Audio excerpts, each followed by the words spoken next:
խոսալու։ Գնացեք, լսեք, լավ, կաբինետում կլսեք։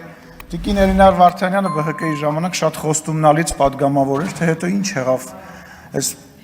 գործիչի հետ, տենց էլ չհասկացանք։ Լավ։ Հարգելի հայրենակիցներ, հարգելի գործընկերներ, նախ մի քանի արձանագրում է պետք անել։ Հայաստանի Հանրապետությունում որևիցե մեկը, որևիցե տեղ եկեղեցու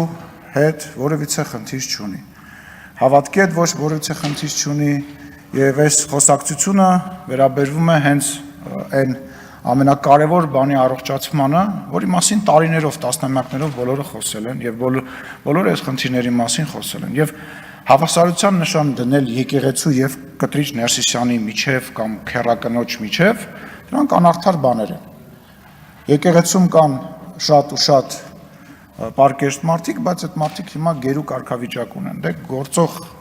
ինչ որ մարդ կա, որը որտեղ ղեկավար է, ոնց են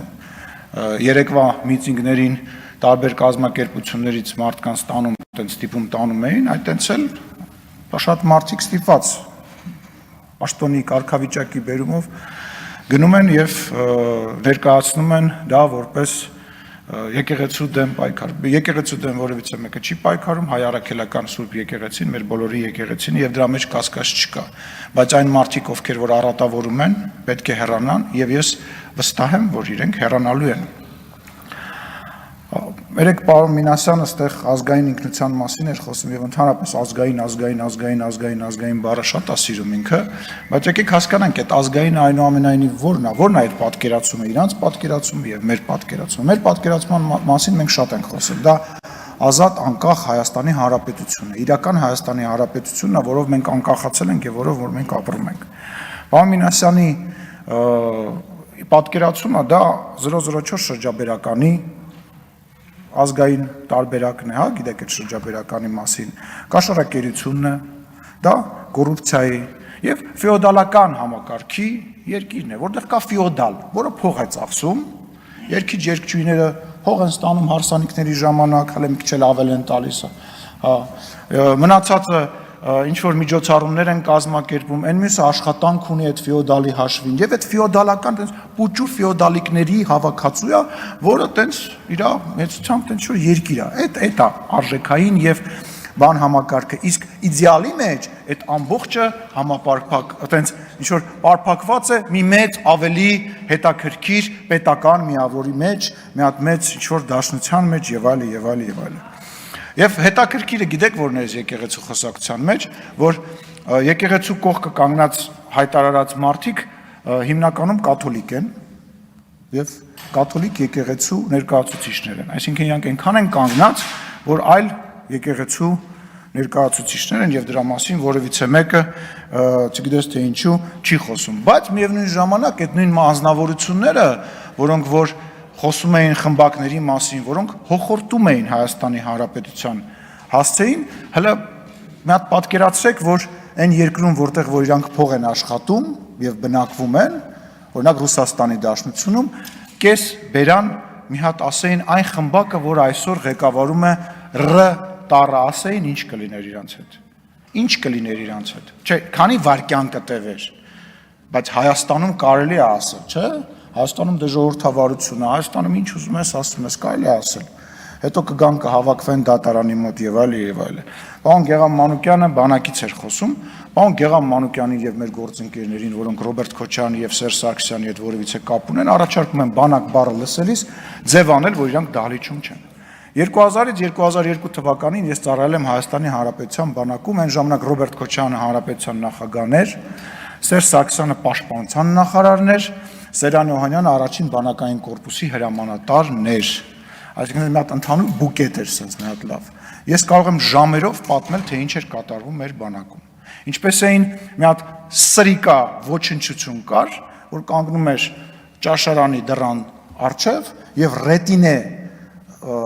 բանով, մահակով 18 տարեկան երեխաներին, ովքեր որ մտնում էին հաց ուտելու, հարվածում էր։ Ուղղակի էր հարվածում։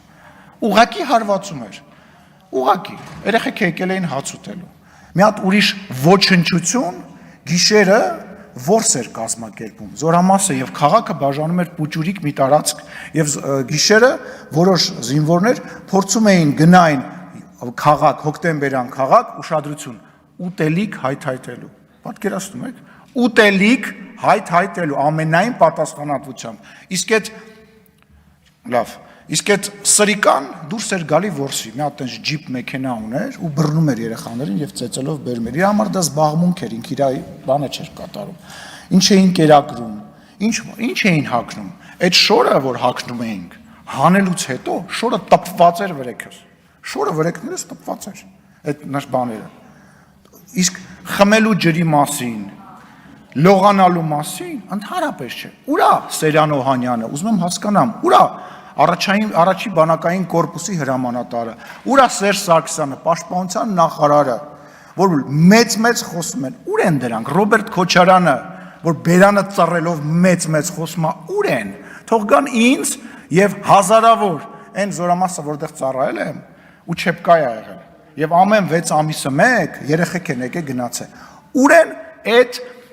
դոլարավոր միլիոնատերները, թող գան ինձ պատասխան տար, ինչի են մեր ուտելիքը, ինչի էր բանի մեջ, ամանի մեջ լսնում էին եռացրած ջուր, կտրտած կաղամբ, կներեք, որ պատմում են, բայց պետք է շփոթել էսի միլիոնատերների երեսներին, էլի։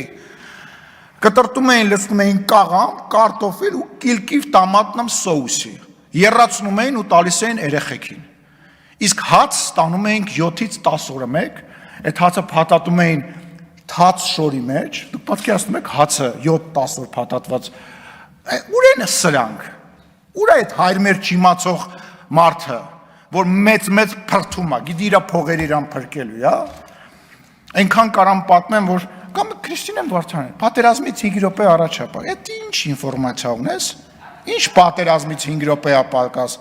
բան եք անում, ուղղություն եք ցույց տալիս, պատերազմից 5 րոպե պակաս չի, մի անհանգստացի,